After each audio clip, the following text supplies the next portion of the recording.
Welcome back to Real Talk About Feminism Besties. We are so excited you're here. Thank you so much for listening. We are joined by Hollie Warnick today.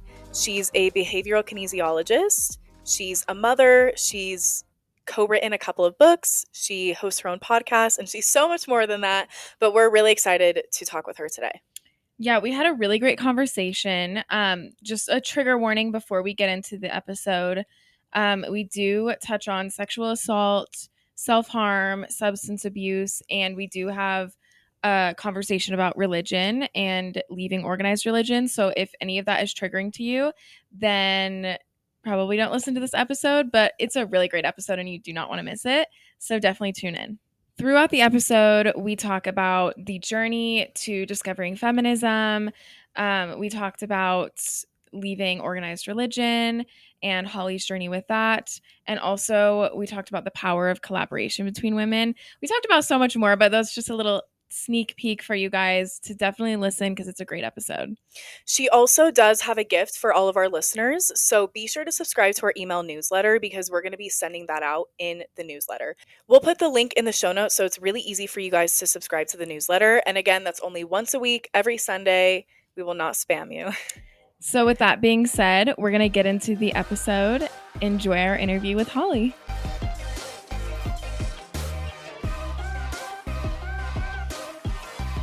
Welcome to the podcast, Hollie. We're so excited to have you.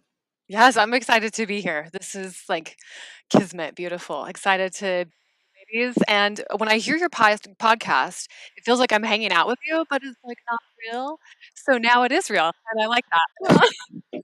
I know, we got to see each other last week. Was it last week or 2 I weeks think the ago? week Yes, before. 2 weeks Okay. ago. Yeah, my husband was just asking me. He's like, "How long were we? When were we there?" I'm like, "It was like 2 weeks ago."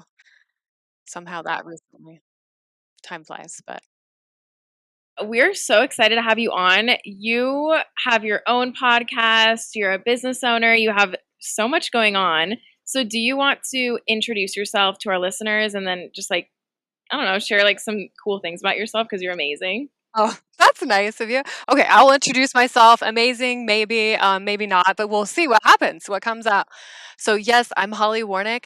I am a behavioral kinesiologist. I have a podcast. I have 2 journal books out. Plus, I am a co-author in another book. I'm co-authoring in another book right now, and then my chapter's due on like Tuesday. I am illustrating for my friend's kids book about choices, and so just like lots of things. My favorite work though is the behavioral kinesiology I do. So that is for mental health. It's an alternative therapy using applied kinesiology, behavioral health concepts, and energy work. And I've been doing that for over 20 years. When I was young, 15, I was like, I need some therapy. That needs to happen in my life. So I jumped on that train, and the person that I worked with was using this tool, this behavioral kinesiology. So I've just kept on with it, and it's the reason I'm still alive. I'm still married. I have a business and many other things. That I have the 4 kids that I have the home I have, probably. It's really kept me okay and even better than okay, like thriving. And when I do get dark or go dark, whatever you want to say, it helps me pull out of that. So that's by far my favorite work. I do energy work.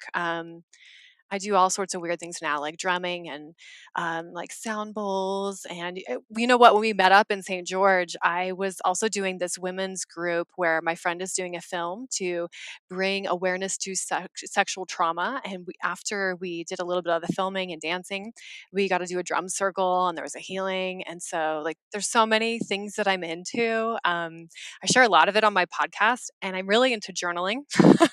So that's what my book is about. I'm like, well, there it is. I of course have it with me, but it's a Hollywood journal. And that one has journal prompts for people to get deeper with their journaling. So they get to know themselves more, get to go deeper with journaling. And then the other one I love that I put out is the Dream Journey Journal, where you record your dreams and or visions, whatever you're getting your visions, meditations, whatever kind of journeys you do, and logging that and finding healing through those visualizations that you do. So that was kind of a lot, but poof, there's some things let's jump in with whatever else we want to get to. Does that sound good? Yes. No, that's awesome. I have so much I want to say. Yeah. For one, I want to Okay. just like harp on the fact that you also do have 4 kids and you're an amazing mom. Like you're Maybe. balancing all of this with 4 young kids. Like it's so impressive to me. It's rough sometimes. That's why my You closet, like, for anybody who gets to view this, like closet studio. Yep. yes. No, you really do like make it look effortless though, at least Yeah. to me. You do. Thank you. I know. You guys are making it look good over there too. I'm like, oh, real studio with like real microphones in some like super nerd headphones. I mean, I use my microphone when it's just me, but I guess I should apply it here too. So thanks for being inspiring, ladies. No, you look great. Yeah, Yeah, you if do. you guys are listening to the audio version, go to YouTube because we do have the video podcast, and then you can see our beautiful faces. and Girls are Hollie. gorgeous. And you can see my closet. Who doesn't want to see that? Just kidding. Can we talk a little bit about that women's event that you went to in St. George? Yes. Well, my friend Wendy Bunnell did this film where she is bringing to light her history slightly. It's just kind of a visual story that she does, and what's the word? She narrates over it, where she discusses a little bit, touches on sexual trauma that she experienced at age 15 and age 17, and the healing that she's gotten from that, which actually includes drumming. So she tried a lot of different therapies, and I'm sure all of them helped and combined in her healing. But she had this special connection with drumming. So when I went out there, I got to go with some of the family. It was really fun. And they and I each had our own kind of special moment where we got to do healing. This the scene that she was filming was where she meets up with her younger self. There's an actress playing her younger self, and her current self walks up to this younger self and just looks into her eyes and, acknowledges her, holds her, celebrates her. And it's all like, it's just music. And we're watching this, and I'm like, oh, I'm going to cry. And I'm like, oh my gosh, I didn't know I was going to get this much from this. Because I go and I'm like, we're waiting on the rocks and it's hot. And I'm like, are we going to dance? What are we going to do? Like, oh, is there going to be a speaker? And I look over, and the people that came with me are like in tears as well. Like, just everyone's having a moment of like, oh my gosh, like it's so moving and powerful to recognize yourself, to to honor, to maybe cuddle yourself sometimes in the past, like you didn't know any better, or no one was there for you, or I've got you now, like I'm strong enough now. And so it was such a beautiful moment to see that, and to kind of recognize that I have been able to do that in my life. And also, that's some of the work that I get to do with people. So and you can visualize that yourself. You don't necessarily have to have someone you get to go hug, which she did for this film, which is beautiful. Okay. And then after that, we did some fun dancing where they had one of those, helicopter cameras, because I can't think of the right word, Ooh. flying over us. It's not a helicopter. Was it the word? A drone. A drone. Yep, a drone flew over us and around us. I'm really high tech. So, we're like raising arms in our hands, and we're like, kind of swaying together. It was pretty magical to be, it was all women, as far as I could tell. And so we're all just celebrating that and kind of bringing awareness to that. So after we filmed those, we then did this drum circle, which is where a quarter of us, half of us were standing in the middle, in a circle, and then there was another circle outside that, and we all took drums and just like did drums up and down their bodies as we walked around in a circle. And um, the gal in the middle who was running it like saged people and did Palo Santo. So I've been in ceremonies with that. Like, drum vibration is so moving sometimes. And on top of that, like the togetherness that we had as women, and the acknowledgement of some of our experiences as women, was really nice. Because I mean, I know you guys can speak to sexual trauma. Like, I've had my experiences with that. That's probably why I started therapy. um, it was nice to have that acknowledged in a group setting, and know that she's gonna make a difference in the world, and me being like a side scene, maybe even not, but like being there was a support to that. I love that. I think like the energy that you're describing there, and like being around other women who have had similar experiences and just like fully embracing it and being supported by other women. I know how that feels like when I did the march in Rexburg. everyone's Girl. gathering together, and like, we were all sharing our experiences. Like, we were all talking about it openly. So, I Oh, mean, wow. I don't know That's if you brave. guys were doing that. No, it was Yeah, not that. but like in either way, like just being around other women who have been through the same thing, or even if they Yeah. haven't, that nobody's going to do anything but love in Mm. this environment. And so I think it sounds very similar to that energy, and I love that. It was beautiful, and then it was like, I think the biggest moon of the year that night, so it was just like, once that rose, we were all in awe of the beauty, and, having had all these kind of healings and togetherness before that, it was pretty magical. So, like, say whatever you want about hokiness, but there was something magic there regardless of your beliefs. It was really Yeah, cool. and I mean, energy is tangible. Like, you feel Yeah. that way for a reason. I think it's really cool. I like it, man. I'm all about acknowledging energy. And, it's really everybody's energy is different and what they resonate with is different. So for me, it's fun to play and be like, okay, do I like drums? Yeah, I do. Okay, do I like crystals? Like, they're cool. I mean, I got one right here. But it's just fun to play in the energy and see what is healing for you. And it's fun to see what's healing for others. So on my podcast, for one episode, I'm like, I'm just gonna play my drum in the beginning. And I just like played it a few beats, like do do do do do. And all my intention is like, this is helpful. This whole episode is just good for people and it helps them heal on whatever level. However, I had a client text me like, hey, that drumming you did was like it just resonated in my body. And I'm like, I was just like being a nerd, just banging on the drum. But I'm so glad that that was helpful for you. It's amazing. Yeah, I think that that's really interesting, and something that's so cool about like embracing different types of spirituality, embracing different energies, because it's so different for everyone, and it's not just one thing and this is how it is and this is what you do every day, this is your routine. Like, it's different for everyone, and that's so cool. Right. And it's important that it's not always the same. Like, we should be growing and playing with our spirituality, I guess, in your I terms. love that. um, Yeah. but like, we should be changing and growing and figuring out different beliefs that we find 10, 20 years later. It shouldn't always be the same. I love that, which actually is going to segue me into talking about my experience growing up, which was pretty religious, like maybe strict, you could say, maybe not. I tried following the rules, and that was a little rough for me. Sometimes may have had authority problems. I don't know. So that I grew up in a very structured Christian religion, and getting older, I finally was like, so many things weren't quite working that I was finally could be able to say, enough is enough. I don't think I'm going to do this anymore. At least I'm not going to do it this way. And maybe I am going to believe in something different and kind of shift my viewpoint and open up.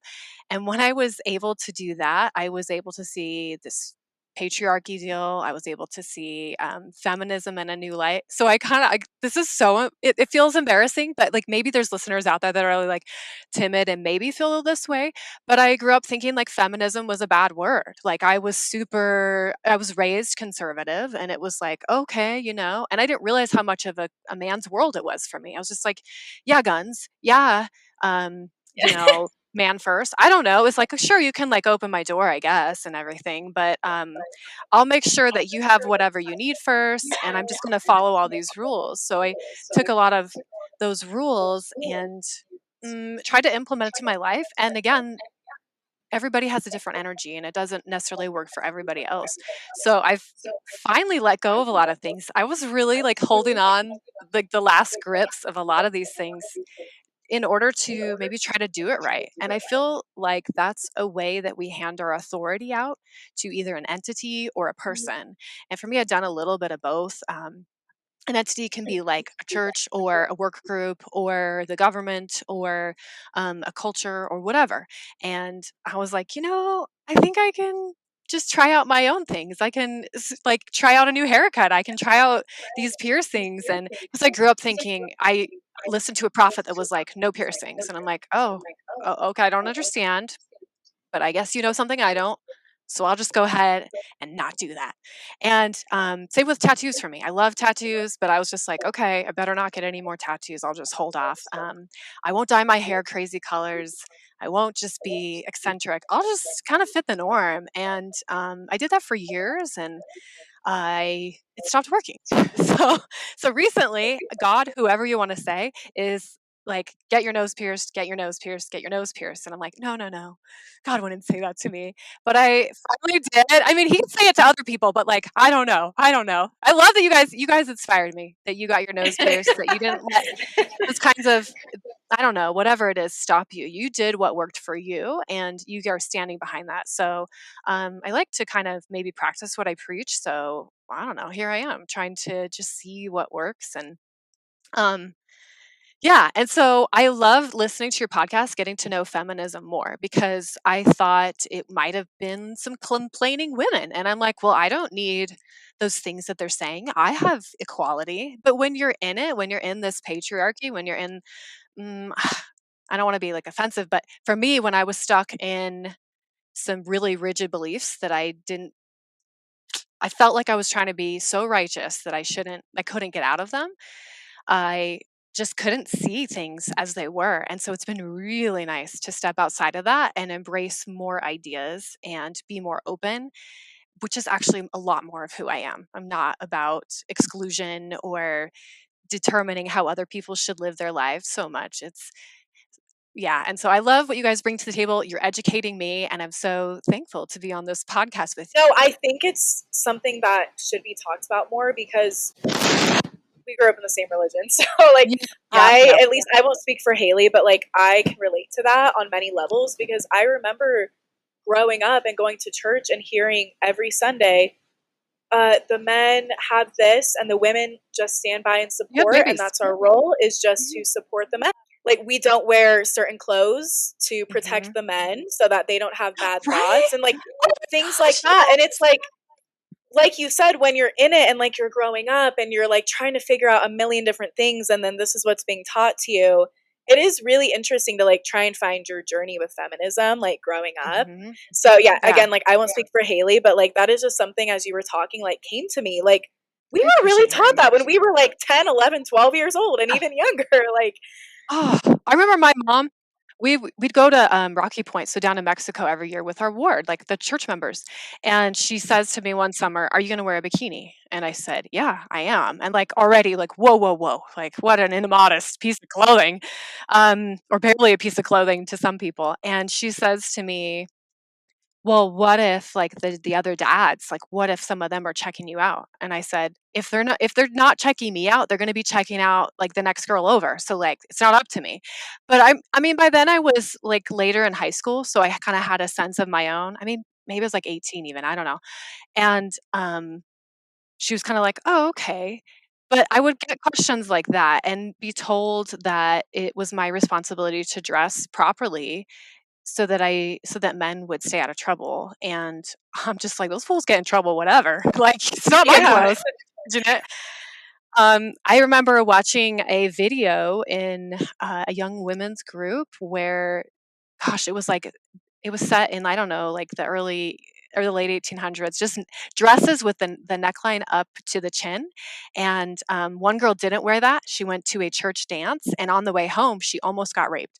This is the video that I was shown by some like women at that time, Oh my because they gosh. must have been in that belief system too. It seriously makes me want to cry because I've heard women say, she was wearing that, well, she deserves to be raped. And it makes me want to cry because I'm just like, nobody deserves to experience that. Just like, I mean, other ignorant comments like, well, that person deserves to, get shot or like die. Like that is horrible. And who to hear women that I trust and was friends with say that was like really baffling to me. I didn't know what to say and how to re-empower the situation maybe. So I am glad that there are women like you two that can help bring light to these situations. Say, you know what, it doesn't matter what you're wearing. You don't deserve to be traumatized, mistreated, abused in any way. Like it shouldn't matter what you're wearing, and everything else. Like your looks shouldn't determine the being attacked or not. Like, anyway, I could go off. I think that's really important. I think, like, growing up really religious, the modesty thing, that's a whole other issue. But like, there are certain things looking back that just with organized religion in general, it is extremely patriarchal. Yeah. And so growing up in that kind of culture, and then the reason why I started the podcast last year was because I was in Rexburg and everyone was thinking the same. And you've been in Rexburg. It's like I went kind of to its school own there. breed. It Yeah, like is. Yeah. it's interesting. So like It is. it's just and I was talking to mom and dad about this the other day. Like I was like, Rexburg is just like so like it's on steroids, like the members of the church there. Oh, it is such a And bubble.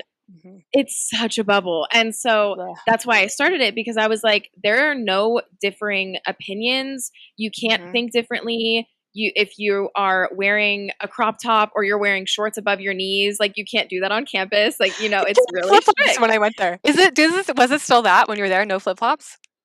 No You shorts could wear when I was sandals, there. no shorts, Okay. no flip flops, but you could wear like Birkenstocks. Oh, lucky. But yeah, you just couldn't wear sandals or flip flops. But yeah, so like just growing up in like a really patriarchal society, it is rough, Mhm. and it's interesting once you're out of like a bubble, whether it's like in a really small town or like in a political bubble, growing up a specific way. Like it's really interesting to find yourself. And I know that's where I am right now, trying to figure out what I believe, who I am. Yeah. And when I decided, once I moved back here and I was out of Rexburg and I stopped going to church, attending that specific church, it was really hard for me at first because that's what my Yeah. life was. Oh my gosh, And yeah. it's so hard because you're like, I mean, I don't like, I love people who are in the church. Like, I love my Oh, yeah. family, and Me too. and I don't want to be like the one going astray, but also like, I don't necessarily feel that way anymore, or certain aspects I don't necessarily believe in. Right. And so it's just a really interesting journey. And it's just crazy to me. Like, it's so hard, but it's really amazing because you discover Mhm. new things every day. Yeah, and It I is like beautiful, yeah. sorry. I like with your podcast how you you're not what is the wording I'm looking for? You're very open in describing, like, everybody has their own spirituality, and just Yeah, because you are religious doesn't mean you're spiritual, and vice versa. Like, you don't have to agreed. attend a certain church in order to be spiritual in your own way. And so I'm kind of with Haley, like, I'm at the point in my life where I'm figuring out, like, do I want to go to a church? I want to Yeah. have a spiritual influence in my life, but like, what does that look like for me? And so I found a lot of guidance in your podcast and your books with Yay! finding Okay. that. Good, 'cause it's like it's a playful spiritual fix. That's what I'm hoping for, because I was really fortunate that, grew up with, like, a very, let's see, pioneer family, historically Mormon family on my dad's side. My mom's side was converts, and my mom was, maybe due to mental health, just didn't attend church that much. So I had like some wiggle room. Like I still had a lot of guilt if I wasn't doing what I thought maybe my dad would approve of, because I strove really hard for that. Um, but there was some wiggle room, like, well, mom doesn't go to church every Sunday. Well, mom doesn't necessarily wear her garments every 24/7. Sorry, maybe that I didn't mean to be saying rude things, but there was wiggle room, like, maybe she let a swear slip out, and she only had 2 kids and, this, that, or the other, so, like, bless my mother for that. There was some wiggle room for me to, like, grow my spirituality. She's the one that helped me get into therapy. She was seeing, the man who ended up teaching me the behavioral kinesiology that I do, so I gotta get in when I was 15, and it was funny. So the story, I'll make it short, is I'm at school, it's my birthday, I get the balloons, because back in when I went to high school, it was like, "You got balloons on your backpack?" Like, is that a thing? I have no Oh, idea. so cool. So cool. Unless, like, you have to have tons, though. I don't know if I had enough, who knows? So I get home from school, my mom's like, "What do you wanna do for your birthday?" And I'm like, "I wanna go to therapy." And that's when it started. I was like, "I'm 15 and I need some real hard therapy." So, life gets tough, and church was good. It was not cutting it for me, I guess, because, I saw other outlets, other ways to numb out. I mean, I guess I'll be candid, like, I was cutting, I was using drugs and alcohol, and, you know, at least I was being irresponsible with all these things. And I mean, I ended up in jail for a night, like all sorts of things because I'm rebelling against something that like does not fit me, and I'm striving to be someone who I'm not. I think that was the major key. Actually, you know what? There was a lot of trauma that I experienced some trauma, and also combination with pretending, not pretending, but just like really striving to be someone who I wasn't. So when I see people come out, and I think especially like the LGBTQ plus, I'm so proud of them because like it makes me want to cry because I'm like, it's such freedom to be who you actually are, not who you think everyone else will accept. Because then you kind of like, I felt that I was like dying inside as I'm trying to just be who people wanted to be.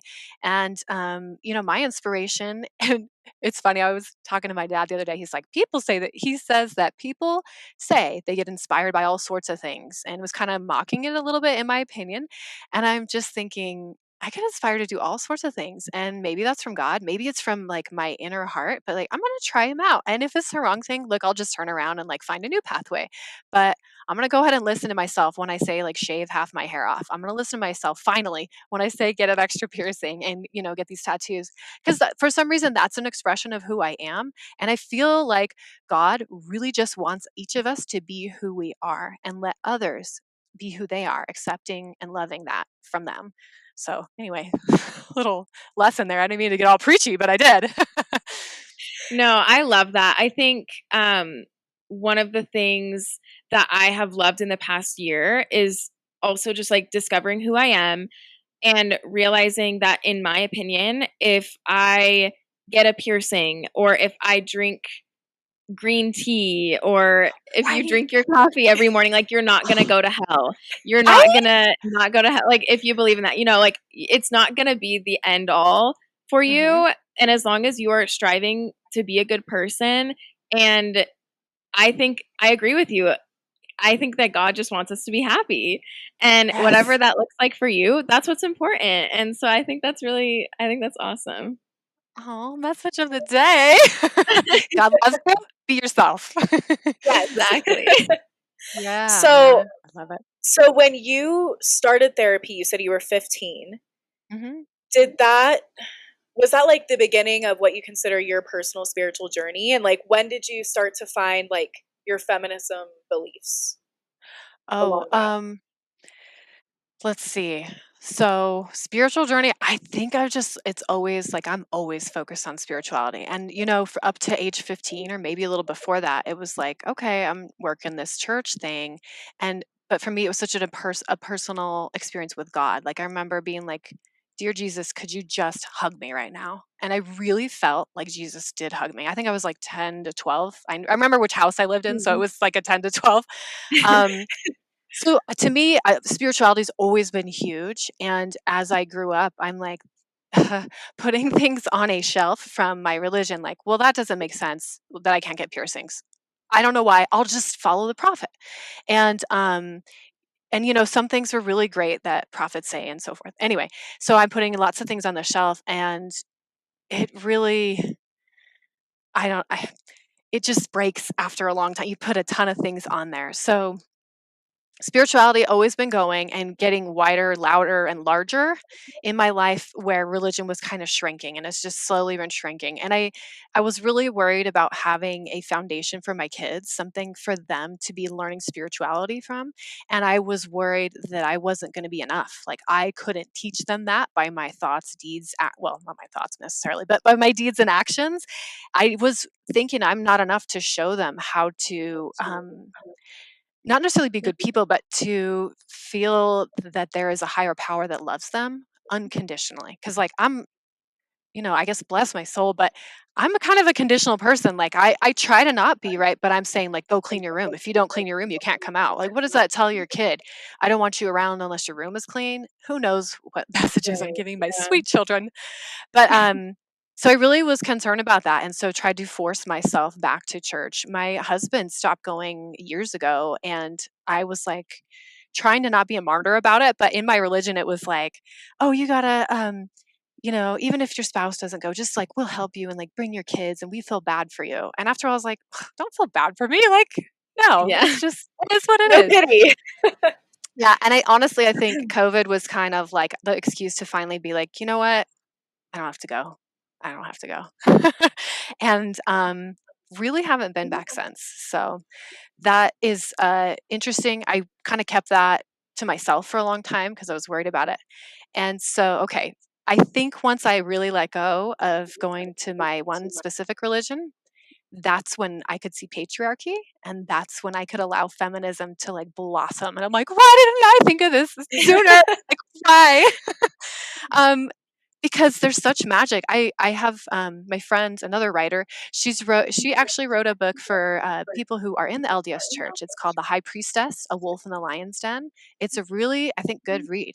And so that's for people who are still in the LDS Church. She's a convert, and she's talking about women in the priesthood there. And some factoids from her book, I guess, is she's talking about how scientifically things have always been measured from probably white, but from a male perspective, that how we measure autism, how we measure violence, how we measure like all these different categories has in the past been measured around men. So that's who like the test subject studies is. So how soon did we recognize autism in women? Like what does that look like for kind of these different genders? And I feel like everyone's kind of on a spectrum, right? I mean, in all ways. So gender, autism, whatever. That's just my opinion. But she's voicing that like we as women can stand up strong. We can come together and bring our ideas together. We can be leaders. And I mean, to some degree, I wasn't raised to think, yes, you'll be doing major leadership in this church. Whereas now I feel like I can get inspiration and share it with a person. And before it might have been, I need to get inspiration from a man, a prophet, someone else. And I'm not saying that there's anything wrong with that. I'm just saying I now allow myself to have inspiration and to trust it, even if it's, things that don't match the things I believed before. I think it's really important that you're touching on the fact that feminism is a journey. It's a sliding scale. Mhm. You're constantly learning more. And it is interesting to think about the fact that like a lot of times there's so many negative connotations with feminism. And I There think has been, sadly. there there is a lot. It's like the stereotypical burning bra, doesn't Right. shave, like woman who's just like crazy and wants to yell at everything. But Right. that's not how it is. True, Like true. it's it's really just like women uniting together, being themselves, supporting each other. And so I just love that you're talking about that because it is a sliding scale and we might feel one way at some point and then we might feel another way as we learn more, but Yeah. it's a journey. And so I love that. I like that. That feels, again, inclusive, like there's room for everyone. Like wherever your belief is, like come and join us anyways. Share your thoughts. We want to hear your opinions. I do try to get involved with my community and be another voice and also bring some education home to my family. And I love that they're like, please bring us your dissenting opinions. Like if your friends don't agree with the things we're doing here, please invite them to come so that we can hear their voices. And I think that needs to be done with kind of the different genders in all areas, in the workplace, in the home, in society, in the government. And so there's just, yes, women have a lot to add to the world. And it's finally time for us to do that. We're into the feminine age, and I was so kind of stuck in men got it. They're good at that. That's what they do. A lot of these beliefs that I just couldn't see my value in these situations, which is a little bit sad, but it's okay. Here I am now. You're not the only woman who's felt that way. Right? We've all Yeah. felt that way at one point or So another. come join, women. Share your voice. You work with a lot of women and collaborate with a lot of women. Can you speak a little more on that? Yes, I am part of a mastermind that is completely women at this time. And I feel like we're listening to each other. We're not necessarily talking over each other. And yes, that can happen in any group, whatever your gender. But I think knowing there's some safety there actually. So I feel like women banding together gets to be a little bit safer than it was in the past. And I'm sure that um, things are moving till we get to be safe with whoever we're around. I mean, that's my hope. That's my goal for life. Um, but in this group, it's there's a feminine energy, there's a flow, there's all those aspects of femininity that get to be so present, and they don't get talked down to, they don't get dismissed, they don't get poo-pooed on, like, "Oh, you're hysteria," like that old word, or, "Oh, she's PMSing," like, nobody's saying that to anybody. It's like, as a woman, we're kinda meant to do this up and down roller coaster to some degree, right? And we're there for it. We are transmuting, I think as women, we're transmuting energy for the world, for what's going on. I think stereotypically, kind of the male gender is it's like kind of box it up and put it here, and it's just kind of straightforward. With a woman, we're just like it's a ride, it's a wild ride. Sometimes it's fiery, sometimes it's ice cold, and it can change moment to moment. It can go through a phase for a month, and I feel like that kind of ties us to the moon. But anyway, that was a random thing. So with these women, the collaboration is strong. It's not so oriented around tasks getting completed in a certain specific way. There's again a lot of leeway, give and flow, and yet there's this compassion for each other and this a little bit of cheerleading for each other. It's like, yeah, you go, girl. I see you. An acknowledgement that like you're going through something tough and or you're doing something amazing in the world, and I'm going to support you in any way that I can. And we really give each other grace. So it's not like, deadlines, you didn't meet them. It's it's more like, okay, I see you, I recognize where you're at, and I trust you anyway, I know that you're going to pull through with this. Trying to think of any other points I want to hit on. I it's just a contrast to being in an all male. So when I went to college, I studied biology. I was planning on maybe becoming a doctor because in my mind, it was important to make a lot of money. And I knew baby boomers were coming around and that I could make a lot of money in the healthcare field. And that was my drive because I guess I didn't trust that anybody else was going to take care of me because that was maybe my experience. So I was really rigid. All the classes that I went to were mostly men, and I think I maybe was treated a little differently, maybe dismissed a little bit, and looked over. And I don't think it was on purpose at all. And I just took it like, yeah, of course. Like I'll just be quiet over here. I'll sit to the side. No big deal. But in this group of women, it's like everyone gets acknowledged. And you know how, like in your friend group, if someone's quiet, you're like, I see you. What's going on? I know Yes. You have something's something you happening want for to you. say. Yeah. You're being quiet, but that's not how you always are. Like, tell us what's going on. There's, I think women are really nurturing and inclusive. And so it's almost like you can't get away with trying to hide in a good way, like, oh, wait, let's come in and we'll share with you.